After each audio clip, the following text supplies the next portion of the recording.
Mein Kampf, which translates to My Struggle, is a two-volume autobiographical and political manifesto written by Adolf Hitler.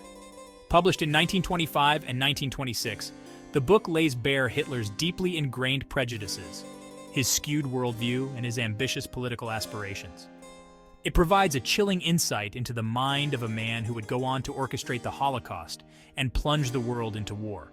The first volume is largely autobiographical, detailing Hitler's early life, his formative years in Vienna, and his experiences during World War I. The second volume outlines his political ideology, centered around nationalism, anti-Semitism, and a burning desire for German expansion. Mein Kampf is a disturbing blend of personal reflection and dangerous political doctrine. It offers a crucial lens through which to understand the origins of Nazi ideology and the motivations behind Hitler's catastrophic rise to power. While the book is rife with historical inaccuracies and self-serving propaganda, its significance lies in its ability to reveal the twisted logic and dangerous ambitions that would come to define Nazi Germany. Understanding Mein Kampf is crucial to comprehending the horrors of the Holocaust and the Second World War. It serves as a stark warning about the dangers of unchecked hatred, the seductive power of demagoguery, and the urgent need to confront extremism in all its forms. The book's enduring relevance lies in its ability to remind us of the fragility of peace and the importance of safeguarding democratic values against the ever-present threat of tyranny. Its pages offer a glimpse into the abyss of human cruelty and serve as a chilling testament to the devastating consequences of unchecked ideology. Mein Kampf is not merely a historical artifact. It is a stark reminder of the potential for evil that resides within humanity and the importance of remaining vigilant against its resurgence. Adolf Hitler's early life was marked by a complex interplay of familial and societal influences that contributed to his worldview. Born in 1889 in Braunau am Inn, Austria, Hitler's childhood was shaped by a strict father and an affectionate mother. His father, Alois, a customs official, instilled in him a rigid sense of authority and a yearning for order. Hitler's relationship with his father was often strained, marked by rebellion and a desire to escape his control. In contrast, his relationship with his mother, Clara, was deeply affectionate.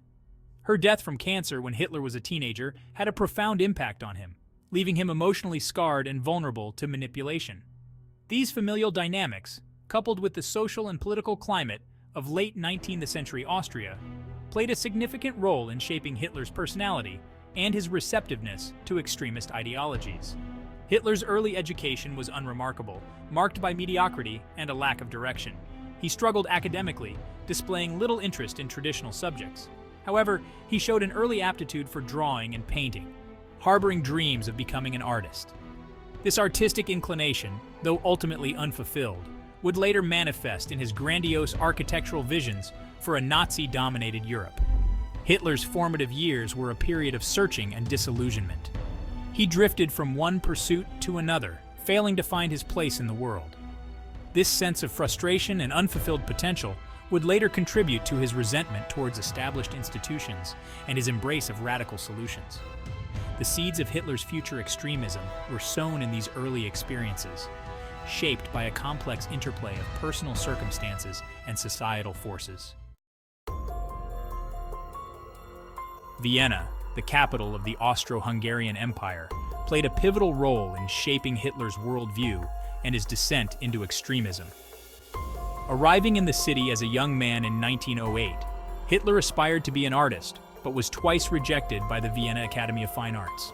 This rejection left him deeply disappointed and fueled a growing resentment towards the city's cultural elite, whom he perceived as dismissive of his talent. Vienna at the turn of the 20th century was a melting pot of nationalities and ideologies, a breeding ground for both artistic innovation and political radicalism. It was during his time in Vienna that Hitler was exposed to a toxic mix of German nationalism, anti-Semitism, and pan-Germanism, ideologies that would profoundly shape his political beliefs.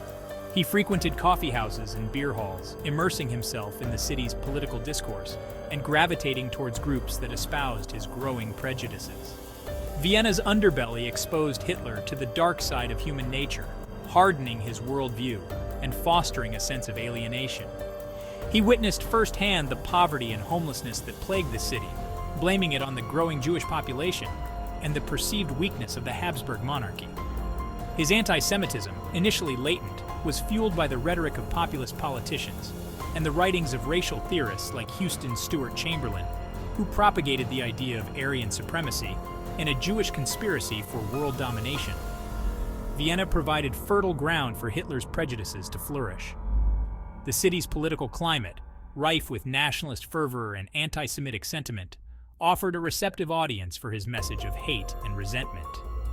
It was in the cafes and streets of Vienna that Hitler honed his oratory skills, learning to captivate audiences with his impassioned speeches and his ability to exploit their fears and insecurities. Vienna, for Hitler, was not just a city. It was a crucible in which his twisted worldview was forged. Section 4. The Great War and its Aftermath, Fueling the Fire.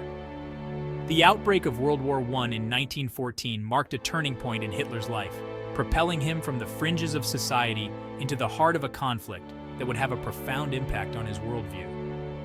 Eager to prove himself, he volunteered for the German army, seeing the war as an opportunity for personal redemption and national revival. During his time on the Western Front, Hitler served as a dispatch runner, experiencing the brutality of trench warfare firsthand. He was awarded the Iron Cross for bravery, a testament to his commitment and courage under fire. However, the war also left him deeply scarred, both physically and psychologically. He was wounded several times and temporarily blinded by a mustard gas attack in 1918. The trauma of war, coupled with Germany's defeat and the subsequent humiliation of the Treaty of Versailles, fueled his resentment and his desire for revenge. In the aftermath of the war, Hitler returned to a Germany in turmoil. The country was racked by economic instability, political upheaval, and social unrest. The Weimar Republic, established in 1919, struggled to maintain order and assert its authority in the face of extremist challenges from both the left and the right. For Hitler, Germany's defeat was not a military failure, but a betrayal by its own people, specifically the Jews and the Marxists, whom he blamed for undermining the war effort and orchestrating the nation's downfall. He saw the Treaty of Versailles, with its harsh reparations and territorial concessions, as a national humiliation that needed to be avenged. The war had shattered his belief in traditional institutions and fueled his conviction that Germany needed a radical solution to its problems.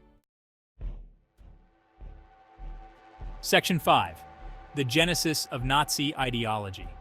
The genesis of Nazi ideology can be traced back to the potent brew of nationalism, anti-Semitism, and social Darwinism that permeated German society in the aftermath of World War I. Hitler, deeply affected by the war and its consequences, found a receptive audience for his message of hate and resentment. He joined the German Workers' Party, DAP, in 1919, attracted by its nationalist platform and its virulent anti-Semitism. The DAP, later renamed the National Socialist German Workers' Party, NSDAP, provided Hitler with a platform to articulate his political vision and to hone his skills as a propagandist and a demagogue. He quickly rose through the ranks of the party, captivating audiences with his impassioned speeches that tapped into the anxieties and frustrations of a nation reeling from defeat and economic hardship. Central to Nazi ideology was the concept of racial purity and the belief in the inherent superiority of the Aryan race. Hitler's anti-Semitism, deeply rooted in his experiences in Vienna, was central to his worldview.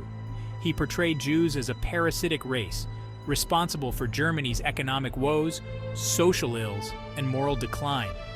He blamed them for the loss of World War I and the humiliation of the Treaty of Versailles, fueling a climate of fear and resentment that would ultimately culminate in the Holocaust.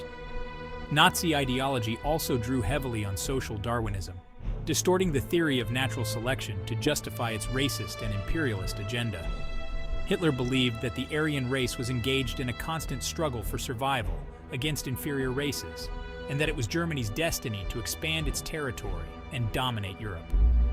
This dangerous ideology, fueled by propaganda and reinforced through violence, provided the intellectual framework for Nazi Germany's aggressive foreign policy and its campaign of genocide. Section 6. From Words to Atrocities, the Deadly Impact of Hitler's Vision.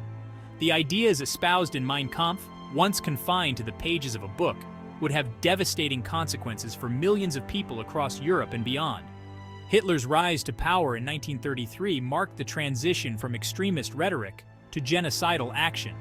The Nazi regime, fueled by Hitler's ideology of hate and racial purity, systematically dismantled democratic institutions, suppressed dissent, and embarked on a campaign of terror and violence that targeted Jews, political opponents, and other minority groups. The Nuremberg Laws, enacted in 1935, stripped Jews of their citizenship and fundamental rights, paving the way for their segregation, persecution, and ultimately, their annihilation. The Holocaust, the systematic murder of 6 million Jews, stands as a chilling testament to the dangers of unchecked hatred and the catastrophic consequences of indifference in the face of evil. Hitler's vision, as outlined in Mein Kampf, extended beyond the extermination of Jews. He envisioned a German-dominated Europe, achieved through military conquest and territorial expansion. His invasion of Poland in 1939 plunged the world into a Second World War, resulting in an estimated 40 to 85 million fatalities. The war, a direct consequence of Hitler's ideology and ambition, left Europe in ruins, its social fabric torn apart, and its moral compass shattered. The legacy of Hitler's Mein Kampf is a haunting reminder of the fragility of peace and the importance of confronting extremism in all its forms. It serves as a stark warning against the dangers of nationalism, racism, and the seductive power of demagoguery. The book's enduring relevance lies in its ability to remind us of the importance of safeguarding democratic values, protecting minority rights, and never forgetting the lessons of the past.